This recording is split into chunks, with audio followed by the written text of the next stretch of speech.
네, 시청자 여러분 안녕하십니까? 뉴스타트 2부 시작합니다. 더불어민주당이 대법관을 대폭 늘리는 내용을 포함한 사법개혁안을 내놨습니다. 방향성에는 공감하는 목소리도 있지만 문제는 세부 내용입니다. 이 개혁안이 현실화되면 이재명 대통령이 대법관 26명 가운데 22명을 임명하게 됩니다. 여당이 원하는 게 사법개혁일까요? 사법장악일까요? 속도전보단 충분한 수기와 공론화가 필요해 보입니다. 캄보디아에서 숨진 대학생의 유해가 오늘 아침 가족의 품으로 돌아옵니다. 송환된 한국인 피해자에 대한 수사도 본격화하고 있는데요. 64명 가운데 상당수가 이미 구속됐습니다. 사태가 이렇게 커질 때까지 정부의 모습은 어디에서도 보이지 않았는데요. 이제라도 철저한 조사가 이뤄져야겠습니다. 그럼 이 시각 주요 뉴스부터 살펴보겠습니다. 최근 캄보디아에서 국내로 송환된 피의자들이 무더기로 구속됐습니다. 경찰은 해외에서 실종되거나 납치된 국민과 관련해 전담 수사팀을 꾸리기로 했습니다. 캄보디아 범죄단지에 감금됐던 피해자는 구인글이 재외한인회 홈페이지에 올라와 의심 없이 지원했다고 전했습니다. 이 피해자는 한국인 대학생이 숨진 뒤에야 탈출할 수 있었습니다. 김건희 씨 관련 의혹을 수사하는 민중기 특별검사가 자신을 둘러싼 주식거래 논란에 대해 사과했습니다. 다만 위법 사항은 없었다며 미공개 정보 거래 의혹에 대해서는 선을 그었습니다. 더불어민주당이 허위 조작 정보의 최대 5배까지 손해배상을 청구할 수 있도록 하는 정보통신망법 개정안을 추진합니다. 윤석열 정부 시절 언론사를 대상으로 했던 방송통신위원회의 의결을 두고도 여야가 격돌했습니다. 중부 내륙을 중심으로 일부 지역의 체감 온도가 영하권을 보이고 있습니다. 때이른 추위는 오늘 절정에 달하고요. 설이나 얼음이 관측되는 곳도 있겠습니다. 첫 소식입니다. 캄보디아에서 국내로 송환된 피의자들이 법원에 영장 심사를 거쳐 무더기로 구속됐습니다. 경찰은 해외에서 실종되거나 납치된 국민과 관련한 수사를 담당하는 TF팀을 만들기로 하는 등 전담 수사팀을 꾸리기로 했습니다. 오승훈 기자입니다.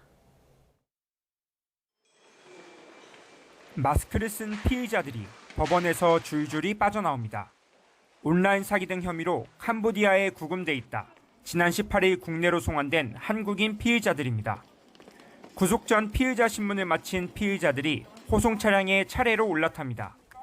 혐의를 인정하느냐는 취재진의 질문에 아무런 답변을 하지 않았지만 폭행을 당했는지 묻는 질문에는 입을 열었습니다.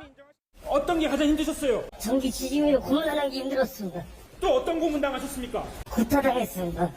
얼마큼 맞으셨어요? 진짜 죽기 전까지만 맞았습니다.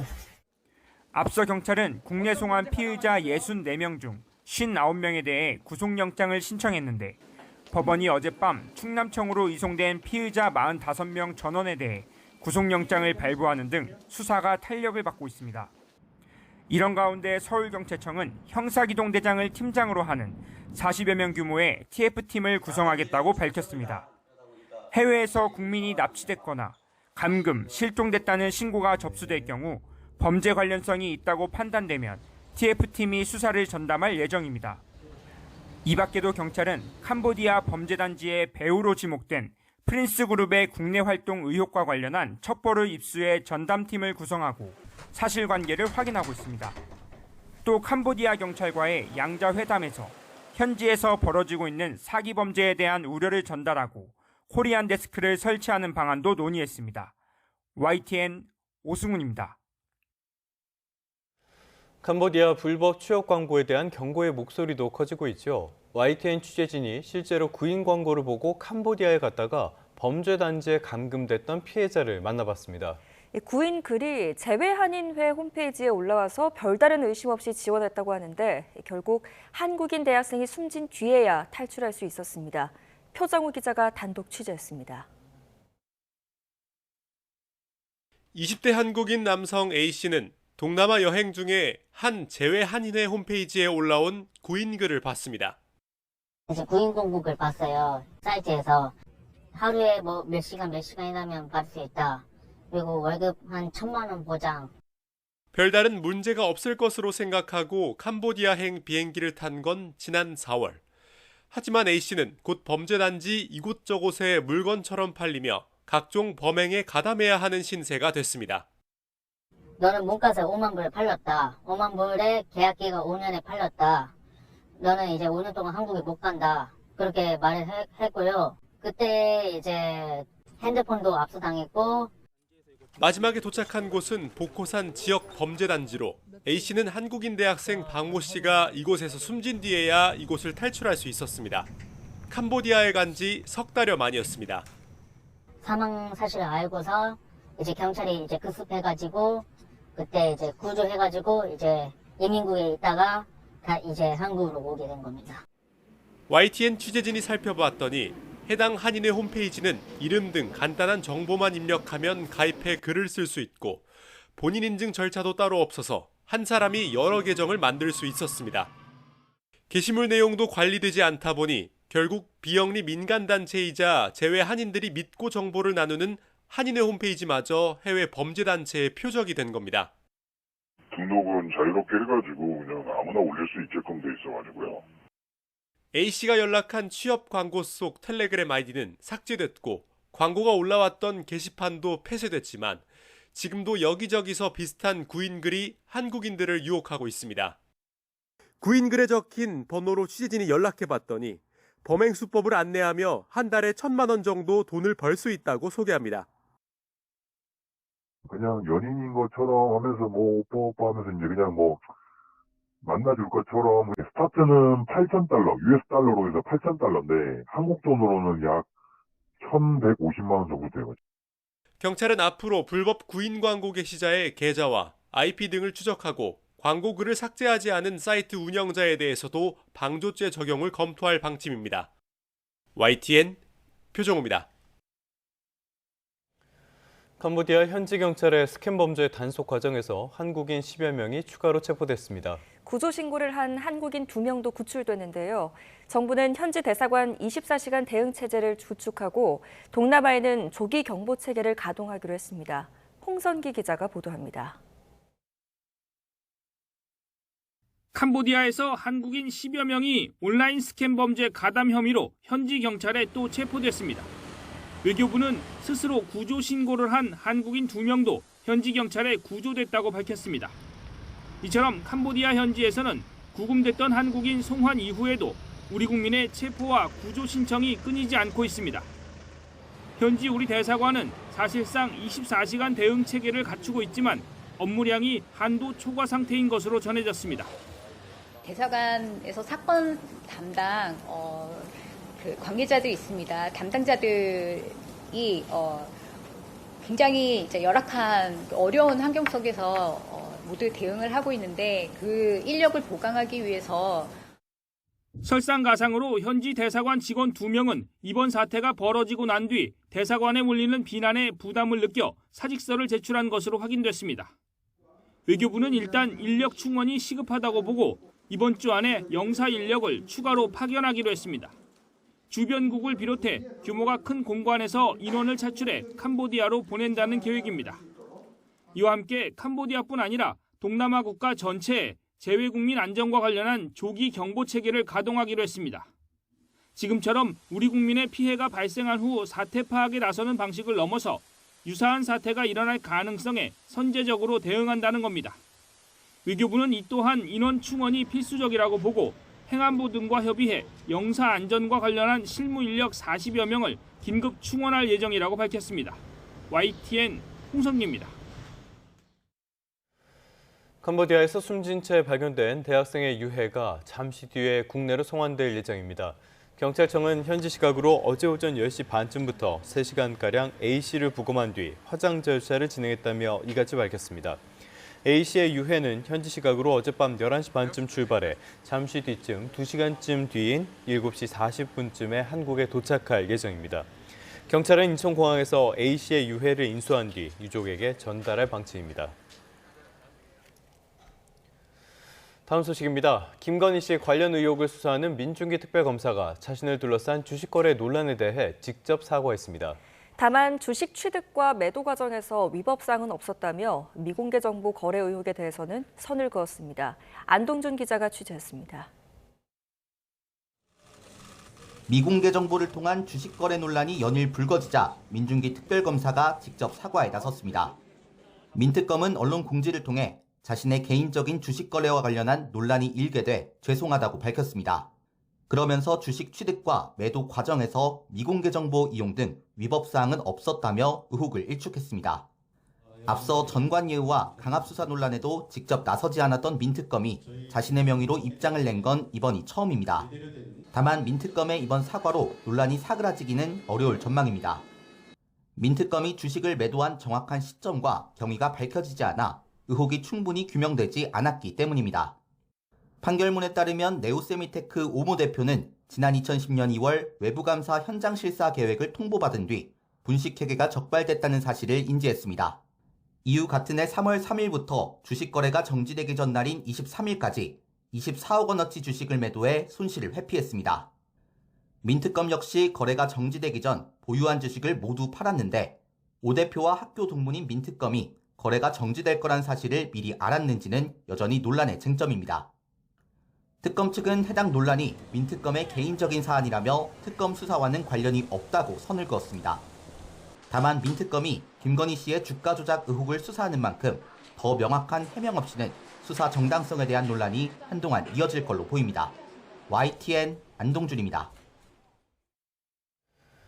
최상병 특검은 구명로비 의혹의 중심에 있는 이종호 씨와 임성은 전 사단장의 친분 관계를 뒷받침할 증언을 여러 인물로부터 확보했습니다. 이 씨 측은 배우 박성웅 씨와 찍은 사진까지 공개했지만 특검 수사 방향에 영향을 미칠 수 있을지는 미지수입니다. 우종훈 기자의 보도입니다. 블랙펄 인베스트먼트 전 대표 이종호 씨가 배우 박성웅 씨와 어깨동무를 한 채 활짝 웃고 있습니다.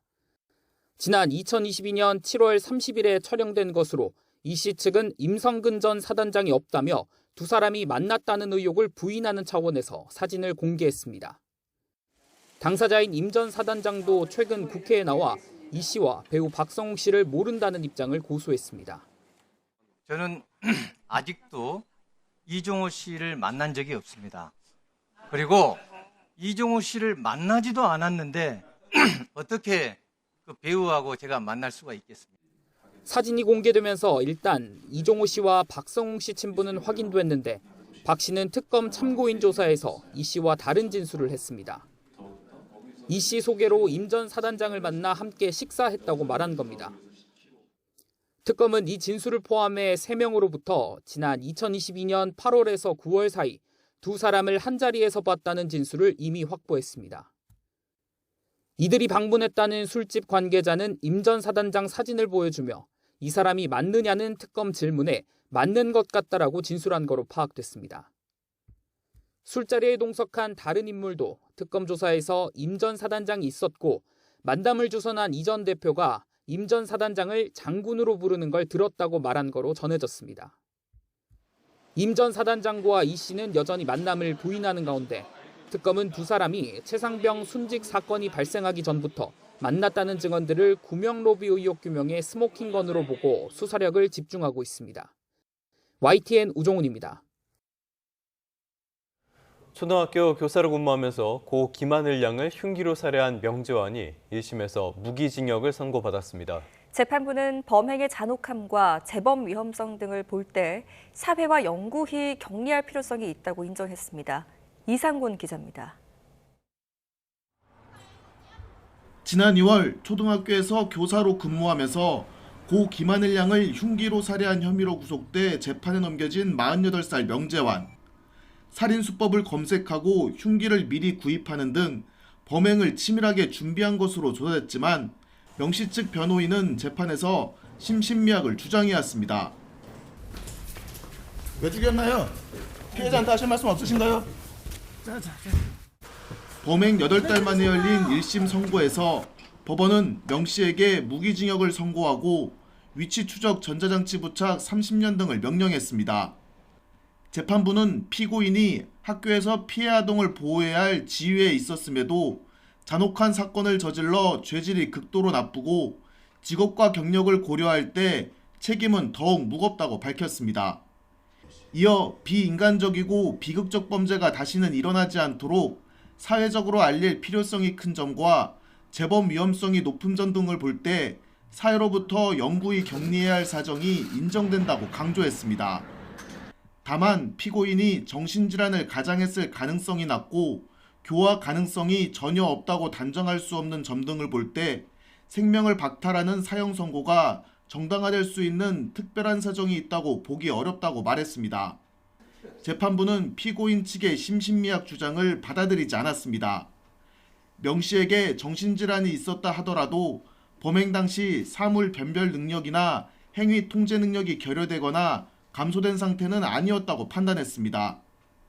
명 씨는 마스크를 쓰고 법정에 들어와 선고 내내 별다른 표정 변화를 보이지 않았습니다. 엄벌을 탄원해온 유족은 오열했고 사형이 선고되지 않은 점에 아쉬움을 드러냈습니다. 이틀 뒤가 하늘이 생일이라고 합니다. 이런 결과를 안고 아버지가 하늘이를 보기가 너무 어렵다라고 얘기하셨던 게 참 마음에 아픈 것 같습니다. 검찰은 판결문을 확인한 뒤 항소 여부를 결정할 계획이라고 밝혔습니다. YTN 이상곤입니다. 경기도 오산시 상가주택에서 난 화재로 자신의 생후 2개월 아기를 대피시키고 뒤늦게 탈출하려던 산모가 숨졌습니다. 불은 라이터 등을 이용해 벌레를 잡으려던 다른 거주자에 의해 시작된 것으로 확인됐습니다. 유서현 기자가 취재했습니다. 원룸 안이 새까맣게 타 형체를 알아보기 어렵습니다. 경기 오산시 궐동에 있는 상가주택에서 불이 난 건 새벽 5시 반쯤입니다. 새벽 예기치 못한 화재로 자신의 생후 2개월 아기를 대피시키고 뒤늦게 몸을 피하려 하던 30대 산모가 끝내 숨졌습니다.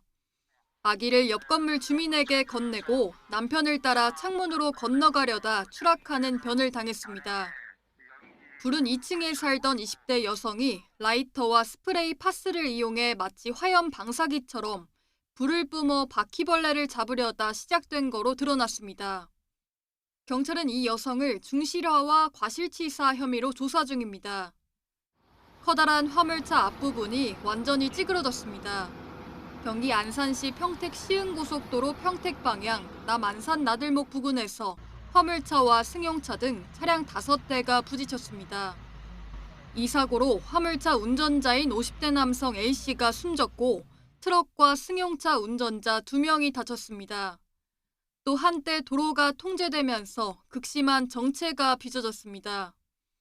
경찰은 A씨가 몰던 25톤짜리 화물차가 앞서가던 트럭과 탱크로리를 들이받으며 사고가 시작된 거로 보고 있습니다. 서울 쌍문동에서는 폐 건물에서 불이 났습니다. 불은 40여 분 만에 꺼졌지만 건물에 있던 50대 남성이 온몸에 3도 화상을 입고 병원에 옮겨졌습니다. 노숙 추정으로만 저도 알고 있거든요. 그냥 폐건물에서 노숙하는. 소방과 경찰은 방화 혐의점은 없다고 보고 정확한 화재의 원인을 조사 중입니다. YTN 유서연입니다. 진단된 종양수를 부풀리는 방법으로 실손보험금 10억 원을 챙긴 의사와 환자 모집책이 경찰에 구속됐습니다. 보험 사기에는 100명이 넘는 환자도 가담한 것으로 드러났습니다. 차상은 기자입니다. 경찰이 압수수색을 진행하는 곳은 부산 지역의 외과 의원입니다. 여성 가슴에서 발견한 종양 개수를 부풀려 환자가 보험금을 더 타내게 한 혐의를 경찰이 포착했습니다. 경찰이 확보한 초음파 진료 기록을 보면 최초 판독 당시에는 종양 4개가 있는 거로 적었지만 보름 뒤에는 7개가 있는 거로 수정했습니다. 종양 발견 위치를 허위로 기재해 한 개를 2개로 둔갑시키거나 가슴 확대 수술 환자에게서 떼어낸 조직을 종양인 것처럼 꾸며내기도 했습니다. 종양 한 개당 실손보험금 100만 원을 받을 수 있는데 이렇게 부풀린 진료비로 환자에게 성형이나 미용 시술을 했다는 게 경찰 설명입니다. 동일 부위에 중복 진단된 가짜 종괴를 특정하는 등 전문성 있는 수사를 통해 범죄 혐의를 부인하는 의사 등 관련자들의 범죄 사실을 입증하여 실손보험에 가입한 환자에게 공짜 시술을 대가로 범행 가담을 부추긴 모집책은 외과 의원에서 월급을 받거나 진료비 일부를 수당으로 챙긴 거로 드러났습니다. 지난 2023년 2월부터 2년 2개월 동안 해당 의원 주도로 가로챈 보험금은 10억 원에 달합니다. 경찰은 40대 원장 A씨와 50대 환자 모집책 2명을 보험 사기와 의료법 위반 등 혐의로 구속했습니다. A씨와 모집책 1명은 마취된 환자 신체 사진을 찍어 공유한 혐의도 받습니다. 경찰은 보험 사기에 가담한 환자 115명도 함께 입건하고 다른 병원에서도 비슷한 범행이 있는지 조사하고 있습니다. YTN 최상훈입니다.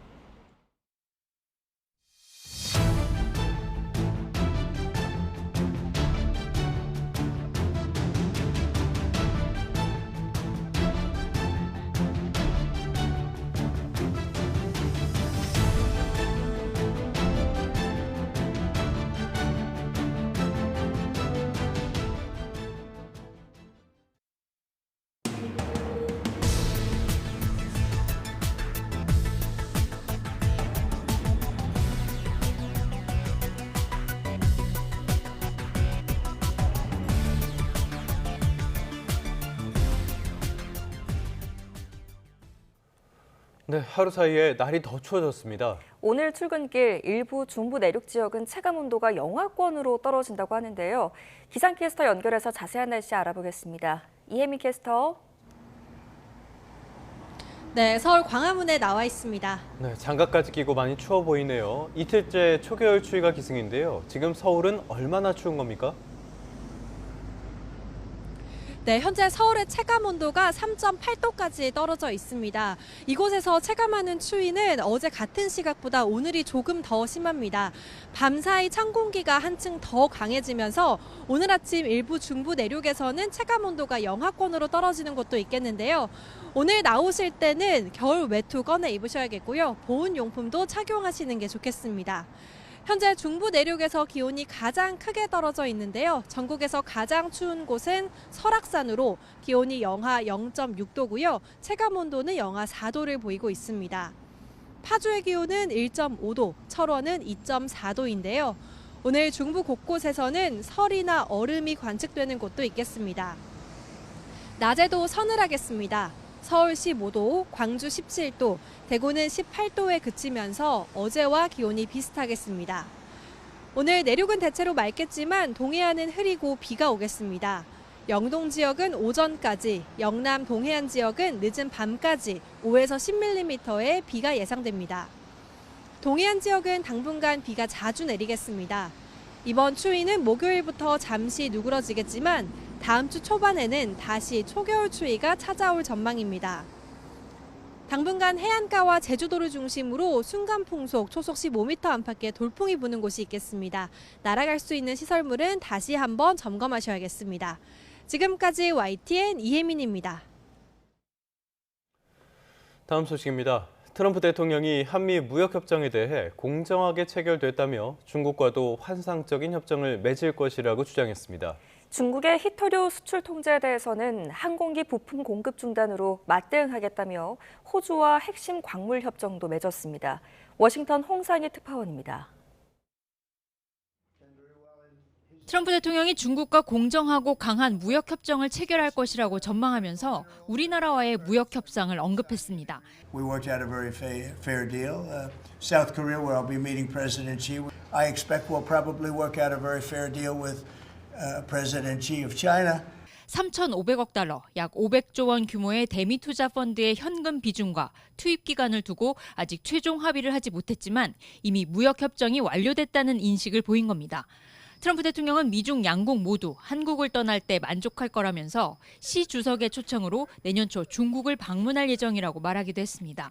하지만 만약 무역 협정이 체결되지 않으면 다음 달부터 대미 관세가 155%까지 올라 중국이 큰 곤경에 처하게 될 거라고 경고했습니다. 지난 9일 중국이 발표한 히토류 수출 통제에 대해선 비행기 부품 공급 중단으로 맞설 수 있다고 언급했습니다. They threatened us with rare earths, and I threatened them with tariffs. They can't get parts for their airplanes. We build their airplanes. We do a great job. They're largely Boeings, and we could stop the parts. 그러면서 호주 총리와의 정상회담에서 보란듯 히토류 공급망 확보를 위한 핵심 광물 협정에 서명했습니다. So we certainly see part of what this is about isn't just digging things up. It's also about processing, including the joint ventures between Australia and the United States. 중국의 내년 타이완 침공 가능성에 대해서는 부정적인 전망을 내놨습니다. 트럼프 대통령은 중국은 그런 일을 하고 싶지 않을 거라며 미국의 강력한 군사력에 누구도 맞서지 못할 거라고 강조했습니다. 워싱턴에서 YTN 홍사입니다. 대미 관세 섭씨를 마치고 돌아온 김정관 산업통상부 장관이 미국이 이제 3,500억 달러 규모의 대미 투자펀드 전액에 대해서 현금 투자를 요구하는 입장은 아니라고 밝혔습니다. 오히려 우리 입장을 받아들인 측면도 있다면서 협상의 가장 큰 걸림돌이었던 외환 문제에 대해서도 양측의 공감대를 이루었다고 전했습니다. 박기환 기자가 보도합니다. 하워드 러트닝 미 상무장관 등과 만나고 돌아온 김정관 산업통상부 장관은 이전과 사뭇 달라진 미국의 입장을 전했습니다. 한미가 가장 큰 이견을 보였던 3,500억 달러 규모 대미 투자 패키지의 구체화 방안부터 우리의 의견을 받아들였다는 설명입니다. 원액 현금 투자를 아직도 요구합니까? 거기까지는 아닙니다. 지금. 거기까지 갔으면 이미 문제를 해결할 수 없었을 텐데 그런 부분에 대해서 상당 부분 미국 측에서 우리 측의 의견들을 받아들인 측면이 있습니다. 미국이 정한 투자처에 한국은 투자금만 지급하는 사실상의 백지수표를 요구했던 이전 입장보다 한 발 물러난 셈입니다. 여기에 대규모 대미 투자로 발생할 수 있는 외환 시장의 문제에 대해서도 공감대를 얻어냈다고 밝혔습니다. 외환시장 관련된 그 부분이 가장 큰 허들이었었는데 그런 부분들에 대해서 상당 양측의 공감대가 있었기 때문에 세부 내용들이 그 바탕으로 여러 가지 잔여 쟁점들이 서로 합의점이 이룰 수가 있어가지고 이달 말 경주에서 개최될 에이펙 정상회의를 계기로 양국이 합의를 만들어보자는 데 뜻을 모으면서 협상의 속도가 붙은 것으로 해석됩니다. 5대 그룹 총수와 함께 골프 회동에 참석한 정의선 현대차그룹 회장은 트럼프 대통령에게 방안에 대한 모두의 기대가 크다며 합심에 준비하고 있다고 말한 것으로 전해졌습니다. 에이펙 정상회의를 계기로 한미 관세 협상이 극적인 타결을 이룰지 관심이 집중되고 있지만 오는 31일 두 나라 정상이 만날 때까지 남은 쟁점들을 모두 풀어낼 수 있을지는 미지수입니다. YTN 박견입니다. 미국 관세 영향으로 우리나라의 대미 자동차 수출액이 7개월 연속 감소한 것으로 나타났습니다. 산업통상부가 발표한 지난달 자동차 산업 동향을 보면 지난달 대미 자동차 수출은 지난해 9월보다 7.5% 감소한 23억 8천만 달러로 집계됐습니다. 대미 자동차 수출은 지난 3월 10.8% 감소를 시작으로 7개월 연속 고전을 면치 못하고 있는데요.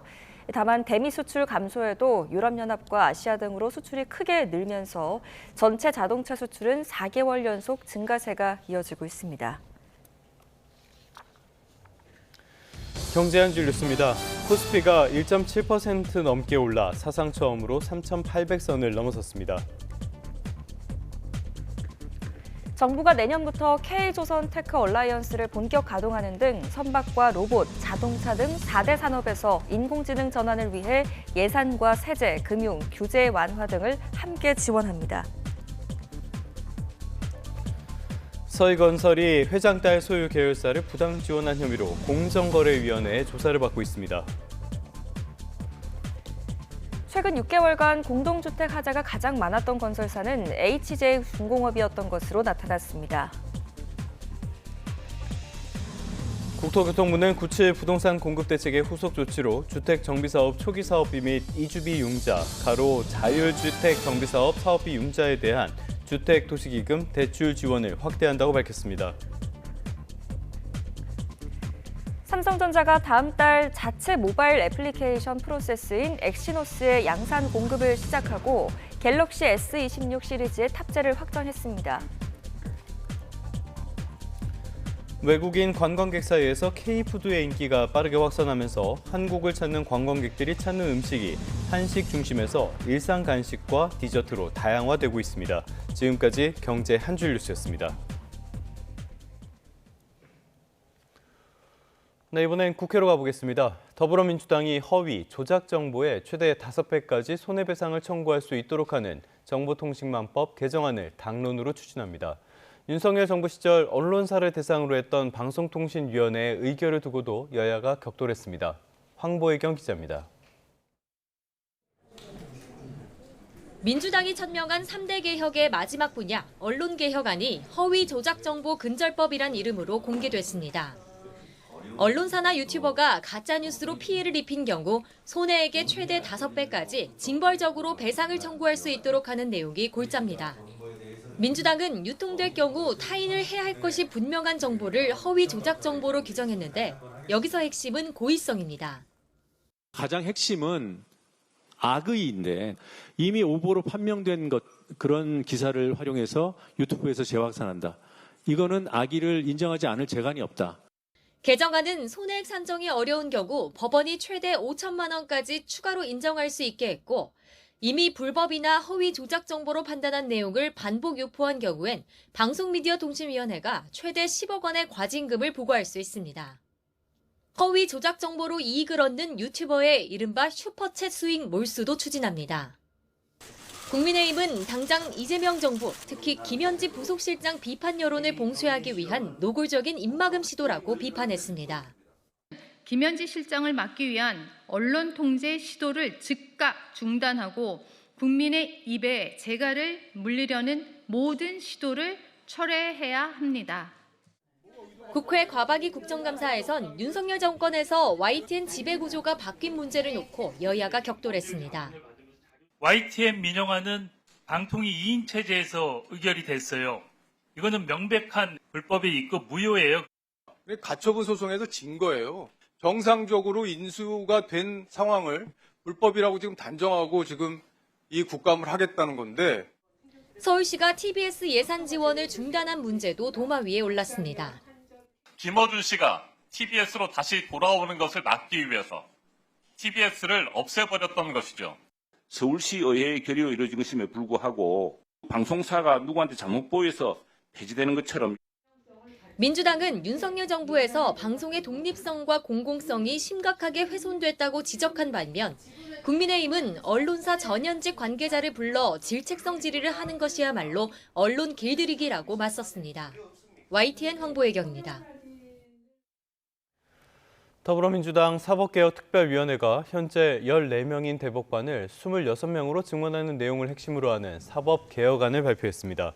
만약에 이 개혁안이 통과되면 1년간의 유예를 거친 뒤 해마다 대법관 4명씩 12명이 증원돼 이재명 대통령 임기 중에 대법관 22명을 새로 임명하게 됩니다. 사실상 사심제라는 비판을 받았던 재판 소원 제도는 개혁안에서 일단 빠졌는데요. 정청래 대표는 공론화 과정을 거쳐 당론으로 추진해 본회의에서 처리하겠다고 예고했습니다. 국민의힘 장동혁 대표는 이런 여당의 사법개혁안에 대해 정권이 재판을 지배하고 결과까지 정해주겠다는 사법 쿠데타라고 비판했습니다. 장 대표는 개혁안 발표 직후 기자간담회를 열고 독립성과 공정성이 생명인 사법부를 대통령실 아래 대법원 비서관실로 만들겠다는 발상이나 다름없다며 이같이 말했습니다. 재판 소원제와 관련해선 온갖 좋은 말을 다 동원했지만 진짜 목적은 권력이 법 위에 군림하겠다는 것이라면서 사법부와 법치가 무너지면 민주주의도 무너져 독재 시대가 열릴 것이라고 강조했습니다. 국정감사 2주차에도 김현지 대통령실 부속실장이 변함없는 화두였습니다. 국민의힘 장동혁 대표가 윤 전 대통령 면회를 다녀온 걸 두고도 후폭풍이 여전합니다. 박희재 기자입니다. 산림청장을 상대로 여야 의원들은 김현지 대통령실 부속실장과 인연을 따졌습니다.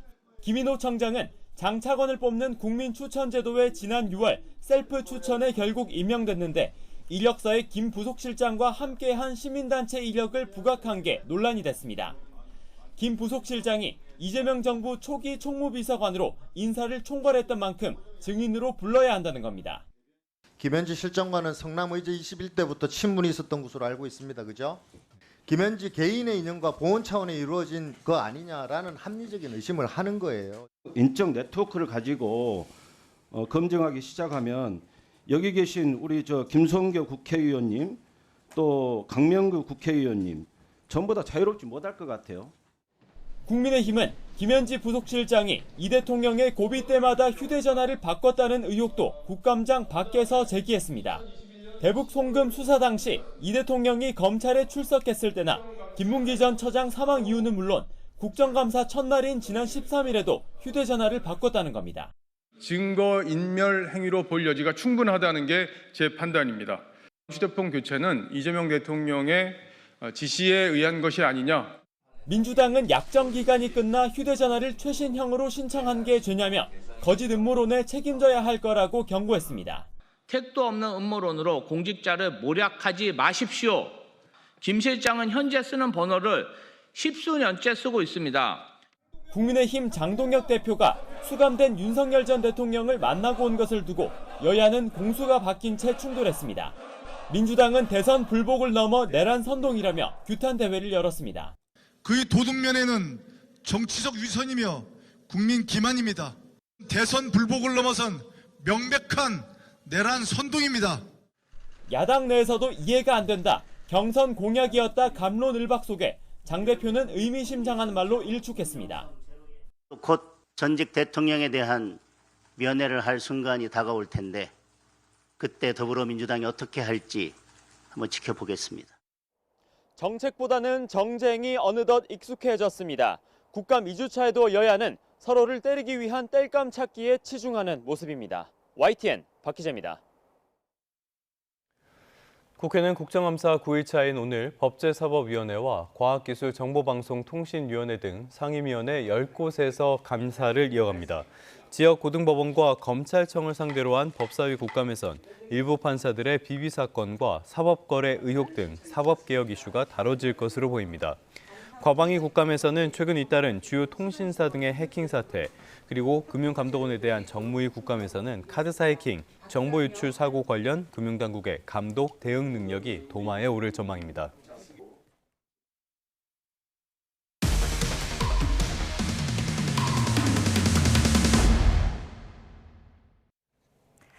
다음 소식입니다. 한국산업안전보건공단이 산업재해를 줄이기 위한 방안 중에 하나로 소규모 사업장의 안전장비 구입 비용을 지원하는 사업을 진행하고 있습니다. 그런데 상당수의 업체가 비용을 터무니없이 부풀려서 받아냈다가 적발됐습니다. 김주영 기자가 단독 취재했습니다. 한국산업안전보건공단의 대표적 사업 가운데 하나인 클린 사업장 조성 사업입니다. 소규모 사업장이 위험 공정을 개선하거나 현장의 위험 요소를 치우는 데 필요한 기기를 구입하면 비용을 보전해주는 방식입니다. 그런데 올해 이 사업에 참여한 업체 가운데 79곳이 비용을 부풀려 지원금을 받아 챙겼다가 적발됐습니다. 도매업체와 짜고 2천만 원이 넘는 산업용 로봇을 구입했다고 보고했지만 실제로 사들인 것은 90% 저렴한 200만 원짜리에 불과했습니다. 이들이 부정하게 챙긴 돈은 19억 원에 달합니다. 공단을 속이기 위해 페이퍼 컴퍼니를 만들고 세금 계산서를 조작하는 치밀함도 보였습니다. 비슷한 수법으로 부정수급에 나섰던 또 다른 판매업체에 대해선 감사원 감사가 진행 중입니다. 이런 문제가 발생한 건 이 사업에 참여하는 업체는 전국 16,000여 곳인 반면 공단의 전담 관리 인력은 3명에 불과한 탓입니다. 이번 사태는 단순히 부정수급을 넘어서 영세 사업장의 산업재해 위험까지 키운 중대 범죄라고 생각합니다. 이런 문제를 예방하기 위해서는 정교한 모니터링 시스템을 구축을 하고 또 부정수급 전담 팀도 설치해야 된다고 생각합니다. 문제점을 인식하고 있는 공단 역시 내부적으로 인력을 충원하는 등 부정수급 전담 부서를 추진하기 위해 관련 기관들과 논의하고 있다고 밝혔습니다. 올해 기준 사업 예산만 4,900억 원이 넘습니다. 지금처럼 관리 감독 시스템이 마련되지 않는 상황이라면 이 예산은 누군가의 주머니를 채울 눈먼 돈이 될 공산이 큽니다. YTN 김주영입니다.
네, YTN 취재진이 캄보디아 범죄 단지에서 숨진 대학생 박모 씨와 함께 있던 사람들을 만나 끔찍했던 폭행과 전기 고문 정황에 대해 물었습니다.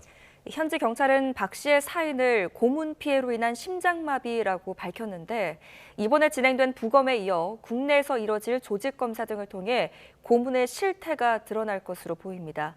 양동훈 기자가 보도합니다. 대학생 박모 씨가 박람회를 다녀오겠다며 캄보디아로 떠난 건 지난 7월 17일입니다. 박 씨는 이후 캄보디아 내 범죄 단지 웬치로 옮겨져 고문을 당한 것으로 추정됩니다. 그리고 7월 30일 보코산에 있는 또 다른 범죄 단지로 팔려갔는데 이곳에 먼저 갇혀있던 한국인들은 당시 박 씨가 말도 제대로 못하는 상황이었다고 말했습니다. 한국에 빨리 돌아가고 싶다. 가족이나 할머니를 꼭 봐야 된다. 뭐 그런 말을 언론하게 했었습니다. 이제 할머니를 꼭 봐야 된다. 그런 말을 한 두세 번 말했습니다. 이들은 박 씨가 다리에 큰 상처를 입고 온몸에 자줏빛 멍이 드는 등 상태가 심각했다고 전했습니다. 뼈가 다 드러날 정도로 보였고 그다음 온몸에 걷지를 못하고 상처도 나고 며칠 후에 죽을 사람으로 보이겠다. 또 손발이나 둔기로 맞고 전기 고문까지 당했다는 이야기를 박 씨로부터 들었다고 전했습니다. 누군가 박 씨의 계좌에서 돈을 빼돌리는 바람에 7박 8일 동안 밥도 먹지 못한 채 묶여 고문을 당했다는 겁니다.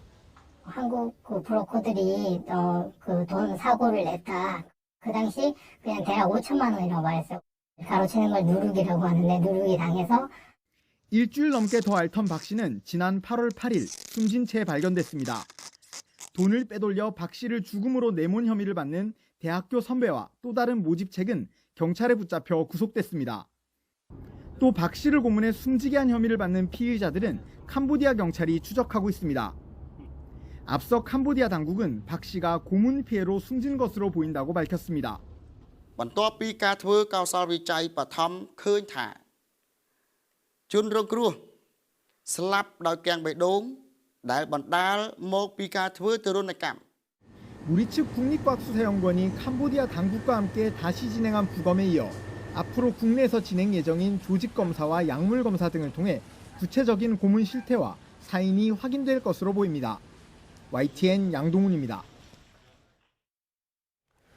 캄보디아에서 각종 사기 범죄에 가담한 한국인들을 가운데에는 잘 몰랐다라고 얘기하거나 어쩔 수 없었다라고 주장하는 경우가 있습니다. 하지만 법원은 이런 주장이 사실인지를 꼼꼼히 살펴서 엄벌하고 있습니다. 최근에 나왔던 판결을 김종호 기자가 소개합니다. 만남을 제한하거나 투자를 유도하는 캄보디아 범죄단체 메시지입니다. 지난 11월부터 2월 사이 해당 조직에서 일한 A씨 등 한국인 20, 30대 3명은 사회관계망 서비스로 피해자에게 여성인 척 접근했습니다. 조건 만남을 제한하며 회원 가입을 유도하고 인증비용 명목으로 돈을 가로챘습니다.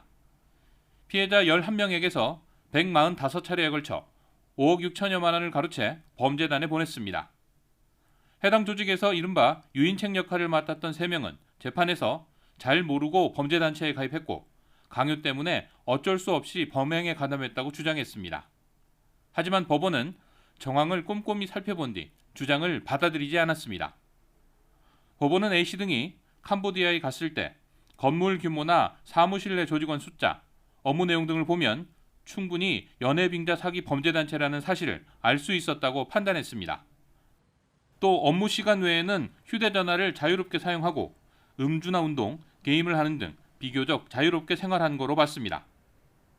휴대전화로 경찰에 알리거나 영사관에 도움을 구하는 등 범죄에 가담하지 않으려는 노력도 없었다며 범죄 가담에 적극성이 있었다고 설명했습니다. 부산지방법원은 범죄단체 가입과 사기 혐의 등으로 재판에 넘겨진 A씨 등에게 각각 징역 3년형을 선고했습니다. YTN 김종호입니다. 캄보디아 송환 피의자 가운데 로맨스 스캠에 가담한 혐의를 받는 10명이 구속갈림길에 서게 됐습니다. 의정부 지방법원은 오늘 오전 10시 반과 오후 2시 반에 통신 사기 피해 환급법 위반 등의 혐의를 받는 캄보디아에서 국내로 송환한 피의자 10명에 대한 구속영장 실질 심사를 엽니다. 이들은 지난 3월에서 4월 조직적으로 활동하며 호감을 가장해 신뢰를 쌓은 뒤 금전을 요구하는 이른바 로맨스 스캠을 벌인 혐의 등을 받고 있습니다. 휴전 9일 만에 가자 지구에서 충돌이 일어났죠. 미국이 급하게 중동 특사와 트럼프 대통령의 사위 그리고 부통령까지 이스라엘로 파견했습니다. 트럼프 대통령이 외교 치적으로 내세운 가자지구 휴전 합의가 깨지는 사태를 막기 위해 총력을 기울이고 있습니다. 신웅진 기자입니다.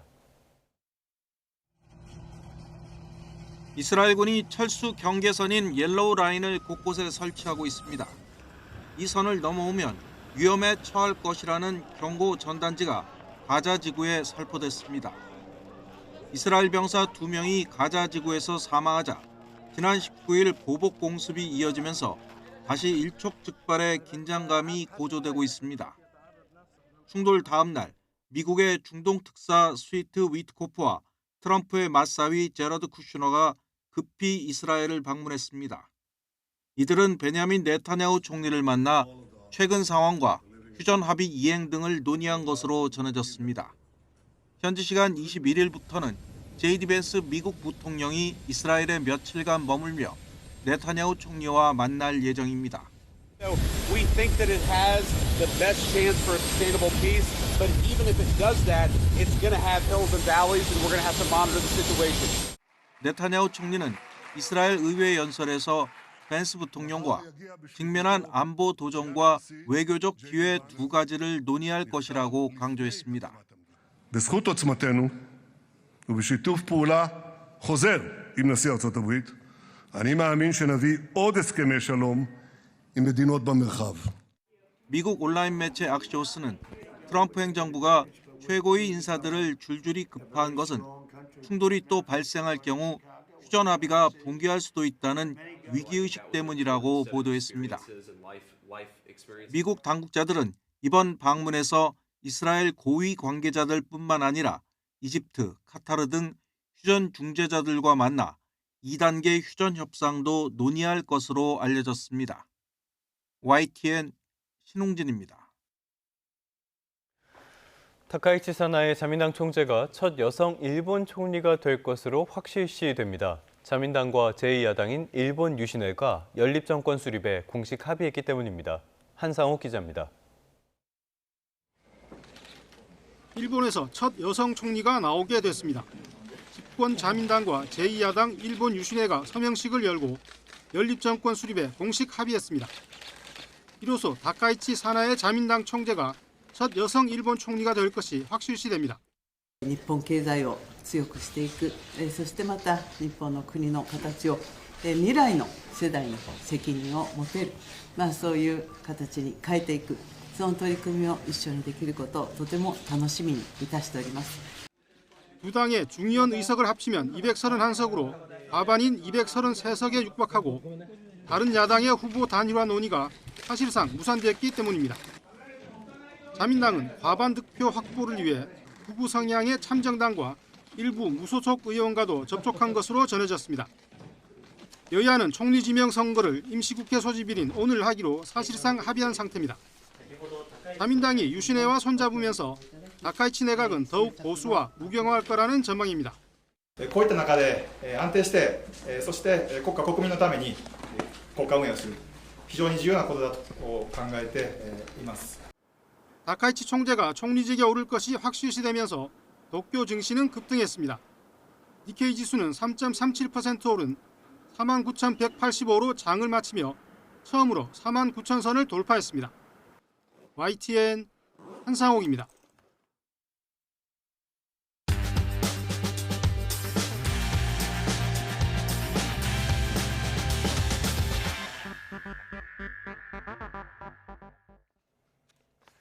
(10월 21일) 화요일 스타트 브리핑 시작합니다. 먼저 동아일보입니다. 국제통화기금 IMF가 세계 경제 전망을 내놨습니다. 올해 우리나라 1인당 GDP가 22년 만에 타이완에 역전될 거라고 하는데 여기에서 끝이 아닙니다. 4년 안에 40위권 밖으로 밀려날 거라고 내다봤습니다. 올해 1인당 GDP는 한국이 35,962달러, 타이완이 37,827달러로 예상됩니다. 이에 따라 순위는 우리가 37위로 떨어지고요. 타이완이 35위로 올라갈 걸로 보입니다. 또 우리나라는 4만 달러 선에 머무르지만 타이완은 2030년이면 5만 달러 시대를 열 걸로 예측됐습니다. 둘 다 주력 산업도 비슷한데 어디에서 왜 이렇게 차이가 나게 된 걸까요? 타이완은 TSMC를 비롯한 반도체 산업 집중 전략으로 한국을 앞지르기 시작했습니다. 나아가 신문은 기업하기 좋은 환경의 차이가 두 나라 경제의 명운을 갈랐다고 분석했습니다. 타이완은 규제를 완화하고 파격적으로 세제를 지원하면서 첨단 산업 성장을 뒷받침했다는 겁니다. 올해 타이완의 GDP 성장률 전망치는 3.7%, 반면 우리나라는 0.9%로 저성장의 늪에서 탈출하지 못하고 있죠. 잠재 성장률을 끌어올릴 동력이 절실하다는 목소리가 나옵니다. 다음 한겨레 신문입니다. 부모님의 일터를 따라서 한국에 왔지만 말을 못 알아들어 학교가 괴로운 아이들이 있습니다. 수업이 고문이나 다름없어서 도움이 간절한데 의지하고 소통할 어른은 없는 학교의 현실을 다룬 기사입니다. 경기 안성시의 비룡중학교로 가보겠습니다. 전교생 5명 중 1명꼴로 이주 배경 학생입니다. 총 12개국의 아이들이 다니고 있는데 이주 배경 학생들은 수업 시간 대부분을 무기력하게 보내고 있었습니다. 언어 소통 문제가 가장 큰 걸림돌이기 때문입니다. 초중고에 다니는 이주 배경 학생은 올해 처음으로 20만 명을 넘어섰습니다. 학교 현장에선 아이들에 대한 한국어 교육이 시급하다고 목소리를 높입니다. 비룡중학교에서 가장 중요한 인력도 한국어와 러시아어가 모두 가능한 원어민 보조 교사입니다. 가장 필요한 인력이지만 내년엔 관련 예산 편성이 불투명한 상황입니다. 비룡고의 선생님은 우리 사회가 직시해야 할 문제를 학교라는 공간에 숨기고 있는 거라고 표현했습니다. 동시에 한국어 가르치기에만 매몰돼선 안 된다는 목소리도 나오는데요. 이주민 학생들의 정체성을 고려한 교육 환경을 만들어줘야 한다는 지적에 귀 기울일 필요가 있어 보이네요. 네, 마지막 기사 보겠습니다. 소아의료 공백을 막기 위해 야간 진료를 하는 달빛 어린이병원이 있습니다. 하지만 주말이나 휴일 밤엔 달빛도 꺼지는데요. 전국 달빛 어린이병원의 운영 실태를 서울신문이 짚었습니다. 주말이 되면 응급실을 찾는 어린이들이 훨씬 늘어납니다. 일요일이면 평일보다 2배 많을 정도입니다. 하지만 달빛 어린이병원 중에 주말과 휴일 밤에도 진료하는 곳은 전국 121곳 중 35곳에 그쳤습니다. 지역별 쏠림 현상도 두드러집니다. 서울의 경우 15곳 중 10곳이 휴일 야간에도 진료를 합니다. 하지만 대전과 울산, 강원에선 달빛이 전부 꺼져 있습니다. 주말과 휴일이면 대부분의 소아과가 닫죠. 달빛 어린이병원마저 쉬면 상급병원 응급실 말고는 아이들이 진료받을 곳이 사실상 없는 겁니다. 신문은 응급실 과밀화와 소아의료 공백을 막기 위해서 달빛 어린이병원을 활성화해야 한다고 전하고 있습니다. 10월 21일 아침 신문 살펴봤습니다. 지금까지 스타트 브리핑이었습니다.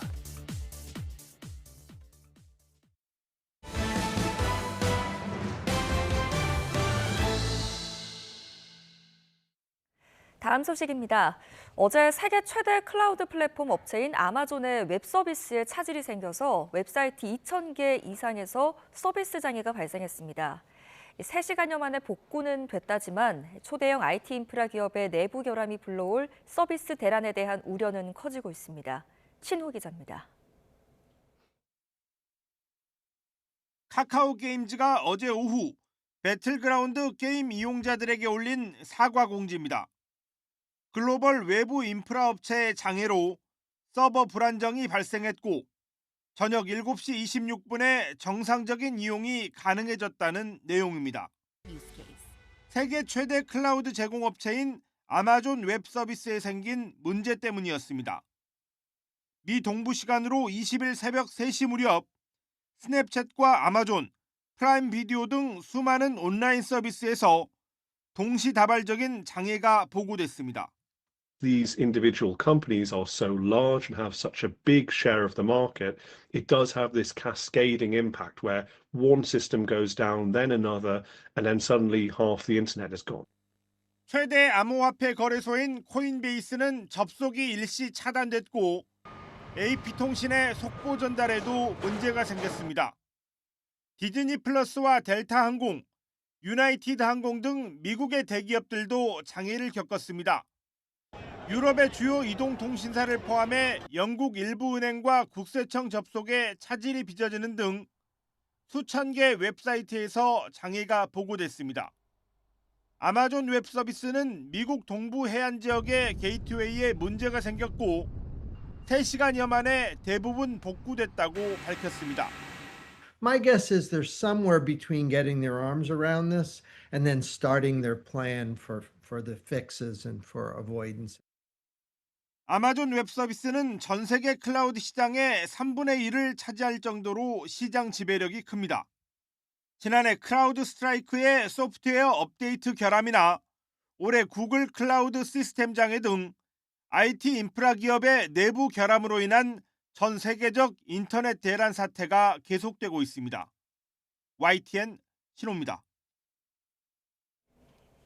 고급 한우 상표로 알려진 횡성 한우가 국내에선 처음 중동 시장에 진출했습니다. 할랄 인증을 획득한 이후 급물살이 탔습니다. 지환 기자가 취재했습니다. 인구보다 기르는 소가 더 많은 강원도 횡성군입니다. 대표 상표로 횡성 한우가 있는데 국내에서 처음으로 중동 시장에 진출했습니다. 등심과 안심, 채끝 등 100kg 정도를 아랍에미리트에 수출했습니다. 내수가 판매가 잘 안 되고 있는 상황에서 이렇게 외국으로 수출길이 열려서 농가 입장에서 좀 기쁜 마음이 큽니다. 무슬림 식탁에 오르기까지 어려움이 많았습니다. 이슬람법에 따라 허용되는 할랄 식품은 조건이 까다롭기 때문 이슬람 율법에서 정한 도축 방식과 지켜야 하는 규칙이 있습니다. 해당 국가로부터 할랄 도축장으로 인증받는 게 무엇보다 우선, 작업장을 국제 기준에 맞게 개선하고 실사 대응에 행정력을 집중했습니다. 우리가 10여 년간 이상 노력을 한 끝에 중동이라는 새로운 이 수출 시장을 개척하게 됐기 때문에 매우 뜻깊게 생각을 합니다. 수출된 한우는 현지 레스토랑 등에 공급될 예정입니다.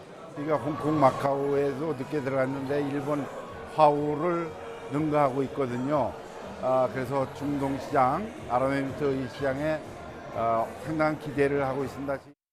횡성군과 축협은 중동 시장에 이어 말레이시아 등 동남아 이슬람권 국가로도 수출길을 확대할 계획입니다. YTN 지환입니다. 네, 기온이 뚝 떨어지면서 강원도 설악산 고지대에 올가을 들어 첫눈이 내렸습니다. 지난해보다 하루 늦은 건데요. 절정으로 향하고 있는 단풍과 설경이 함께 어우러진 이색적인 모습을 송세혁 기자가 전해드립니다. 해발 1,450m 설악산 소청 대피소 부근에 눈보라가 몰아칩니다.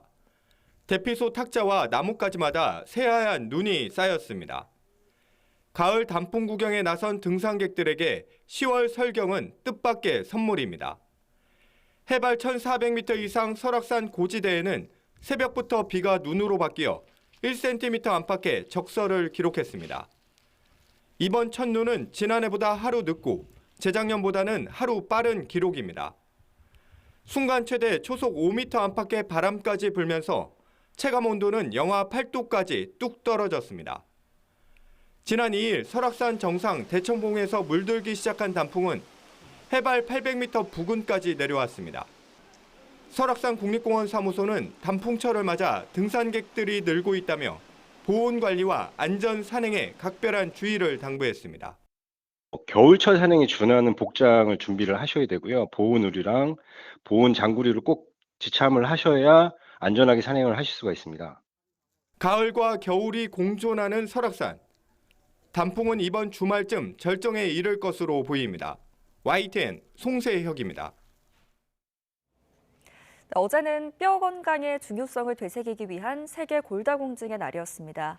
작은 충격에도 뼈가 쉽게 부러지는 골다공증은 나이가 들수록 유병률이 급격히 높아지는 대표적인 노인성 질환인데요. 예방법은 무엇인지 권석화 기자가 취재했습니다. 골다공증은 뼈 속에 구멍이 생겨 스펀지처럼 약해지는 질환입니다. 뼈가 약해지면 척추나 손목 등이 쉽게 부러지는데 고관절 골절의 경우 1년 내 사망률이 20%에 달할 정도로 치명적입니다. 우리나라 골다공증 환자는 꾸준히 늘어 지난해에는 132만 명에 달했습니다. 65세 이상 여성 노인 10명 중 3명이 골다공증을 앓고 있는데 남성보다 약 8배 높습니다. 여성의 경우 뼈 건강에 중요한 에스트로겐이 폐경 이후 급격히 줄어들기 때문인 것으로 분석됩니다. 하지만 골다공증이 단순히 노화 때문에 생기는 현상만은 아닙니다. 운동 부족과 흡연, 음주 같은 생활 습관, 칼슘과 비타민 D 결핍 등 영양 부족, 또 유전적 요인도 큰 것으로 알려져 있습니다. 전문가들은 골다공증을 예방하기 위해 식사와 보충제를 합해 하루 1000에서 1200mg의 칼슘을 섭취하라고 조언합니다. 칼슘이 풍부한 식품은 유제품과 멸치, 해조류, 두부, 녹황색 채소 등입니다. 햇볕은 비타민 D를 생성해 칼슘 흡수를 돕습니다. 특히 나이가 들수록 하루에 20-30분씩 야외에서 걷거나 가벼운 운동을 하는 것이 골다공증 예방에 도움이 됩니다. 나이가 들면 무엇보다 정기적인 골밀도 검사가 중요합니다. 척추나 대퇴골 부위를 촬영해 젊은 성인의 골밀도와 비교하는 검사로 매년 한 번씩 꾸준히 측정하면 조기 진단과 치료에 도움이 됩니다. 작은 충격에도 골절이 발생했다. 또는 뼈에 나쁜 질환이나 약제를 복용하는 경우에도 꼭 뼈 나이를 측정할 수 있는 골 밀도를 통해서 자기의 뼈 건강을 확인하는 게 중요하겠습니다. 전문가들은 뼈 건강을 지키기 위해선 젊을 때부터 꾸준한 운동과 충분한 칼슘 섭취 등 일상 속 뼈 관리가 중요하다고 입을 모읍니다. YTN 사이언스 권석화입니다. 질병관리청은 75세 이상 어르신들의 동절기 인플루엔자 예방접종률이 33.5%를 기록해 전체 대상자 중 180만 명 정도가 접종을 마쳤다고 밝혔습니다. 질병청은 기온이 급격하게 낮아져 환절기 면역력이 낮아지고 바이러스에 감염되기 쉬운 환경이 됐다며 접종 대상자들은 꼭 백신을 맞아달라고 당부했습니다. SM엔터테인먼트 주가 조작 혐의로 재판을 받아왔던 김범수 카카오 창업자의 1심 결과가 오늘 나옵니다. 서울 남부지방법원은 오늘 오전 11시 김 창업자 등에 대한 선고 공판을 개최합니다. 김 창업자는 지난 2023년 하이브가 SM엔터테인먼트 인수 목적으로 주식 공개 매수에 나서자 이를 저지하기 위해 주가를 조작한 혐의로 재판에 넘겨졌습니다.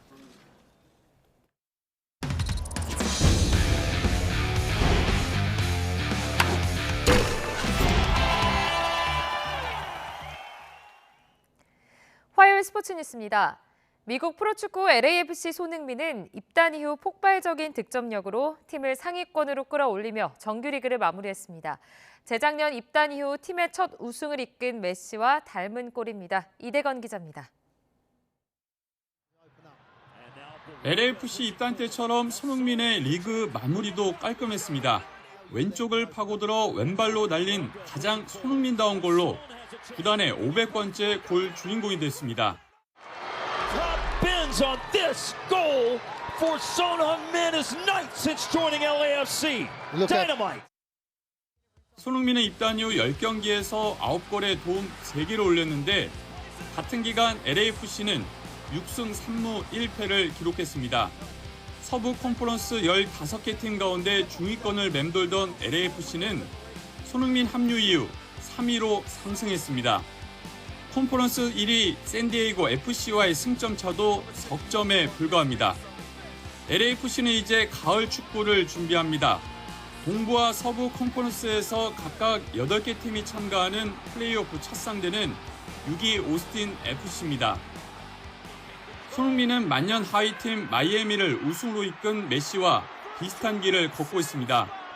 메시는 재작년 리그스컵에서 마이애미의 첫 우승컵을 들어올린 데 이어 지난 시즌에는 MLS 첫 우승까지 이끌었습니다. 리그 마지막 경기에선 해트트릭을 완성하며 득점왕에 올랐습니다. 물론 객관적으로 메시가 한 수 위지만 손흥민의 행보는 메시의 길로 점점 접어들고 있습니다. YTN 이대원입니다. 삼성과 한화가 1승 1패로 맞선 가운데 플레이오프의 분수령이 될 두 팀의 플레이오프 3차전이 오늘 열립니다. 믿었던 폰세와 와이스의 마무리에 김서현까지 난타당한 한화의 고민이 깊은데요. 맏형 류현진의 어깨가 더 무거워졌습니다. 허재원 기자의 보도 보시고요. 스포츠 뉴스는 내일 돌아오겠습니다. 이번 플레이오프는 삼성의 창과 한화의 방패 싸움으로 예상됐습니다. 하지만 막상 뚜껑을 열자 한화의 방패는 힘없이 뚫리고 있습니다.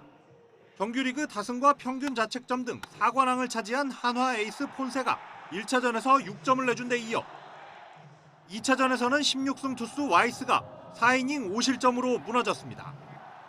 마무리 김서현도 석점이나 앞서는 여유로운 상황에 등판했음에도 솔로 홈런을 포함해 2점을 내준 뒤 강판당하고 말았습니다.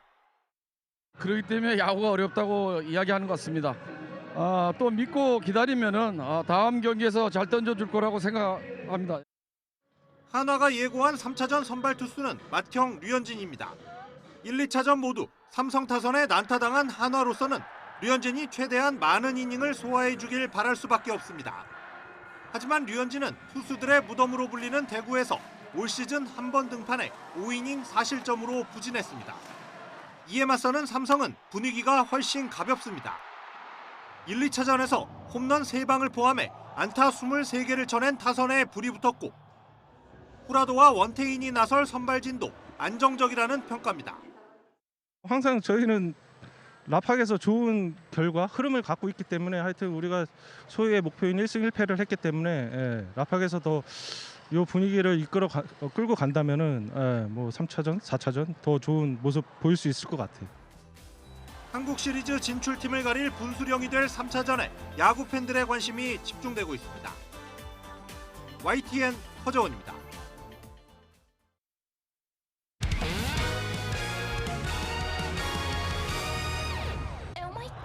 이 주자가 1위에 쉽게 가면 안 되는 상황이거든요. 그래서 자꾸 신경을 좀 쓰고 있는 본세 선수. 타석에서 빠지는 주자인데 본세 선수의 인터벌이 좀 기니까 자기 호흡하고 맞지 않아서 발톱 타임.